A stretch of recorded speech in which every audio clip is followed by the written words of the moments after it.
ஒரு நாட்டை வலிமை வாய்ந்த அரசன் ஒருவன் ஆண்டு வந்தான். அடுத்தவர் உள்ளம் நோகும்படி பேசும் இயல்பு அவனுக்கு இருந்தது. யாரை சந்தித்தாலும் அவரை இழிவாக பேசுவான். அவர்கள் அவமானத்தால் தலை கவிழ்வதைக் கண்டு மகிழ்ச்சி அடைவான். ஒருமுறை துறவி ஒருவர் அரசவைக்கு வந்தார். அவர் மெல்ல நடந்து வருவதைக் கண்ட அரசன், "என்ன, எருமை மாடு போல் வருகிறீர், பார்ப்பதற்கும் எருமை மாடு போலவே உள்ளீர்" என்று சொல்லி சிரித்தான். இதை கேட்டு துறவி கோபம் கொள்ளவில்லை. புன்முறுவல் தவழும் முகத்துடன் அரசனை பார்த்தார். "அரசே, நான் வணங்கும் புத்தர் பெருமானைப் போல தாங்கள் காட்சியளிக்கிறீர்கள்" என்றார். தான் இகழ இவர் புகழ்கிறாரே என்று நினைத்தான் அரசன். "துறவியே, நான் உங்களை எருமை மாடு என்று இகழ்ந்தேன்.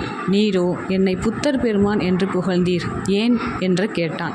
"அரசே, தன்னைப் போலவே உலகம் காட்சியளிக்கும் என்பது உங்களுக்கு தெரியாதா? நான் பார்க்கின்ற எல்லாம் எனக்கு புத்தர் பெருமானாகவே காட்சியளிக்கும்" என்று பதிலடி தந்தார் அவர்.